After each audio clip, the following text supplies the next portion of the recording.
दोस्तों, आज हम भारत के प्रमुख जलप्रपातों के बारे में बात करेंगे। तो हम देखते हैं, पहला जलप्रपात है जोग या फिर घरसोपा या महात्मा गांधी जलप्रपात।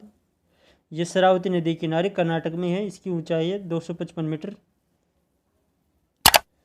अगला शिव समुद्रम जलप्रपात, ये भी कर्नाटक में है और कावेरी नदी पर है। 90 मीटर इसकी ऊंचाई है। अगला है कोकक जलप्रपात, जो कोकक नदी पर है, ये भी कर्नाटक में है और 55 मीटर इसकी ऊंचाई है। अगला है यन्या जलप्रपात, जो कि नर्मदा नदी पर है। यह नया नर्मदा नदी, महाबलेश्वर, 183 मीटर इसकी ऊंचाई है।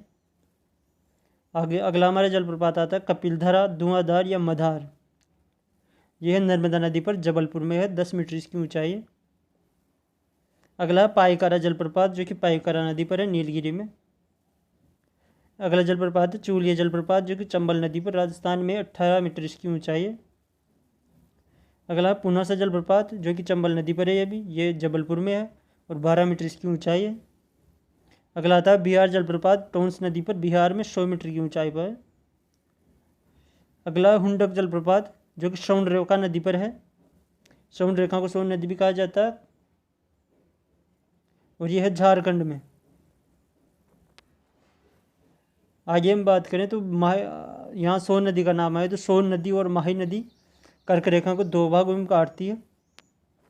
और जो कांगो नदी है, जो कि अफ्रीका में, ये भूमध्य रेखा को काटती है दो बार। अगला है लिम्पोपो नदी, यह भी अफ्रीका में, ये मकर रेखा को 2 बार काटती है।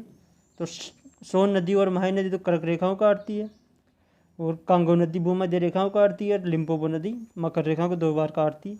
अगर हम बात करें गौतमधार या झोना जलप्रपात की, तो यह रोरू नदी पर, झारखंड में, 85 मीटर ऊंचाई पर स्थित है। अगला हम बात करें साड़नी जलप्रपात की, तो यह शंख नदी पर है, झारखंड में, 165 मीटर इसकी ऊंचाई है।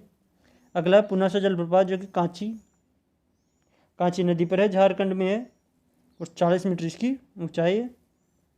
आगे हम बात करें ककोलता जलप्रपात की, जो ककोलता नदी पर है, झारखंड में, 24 मीटर ऊंचा है।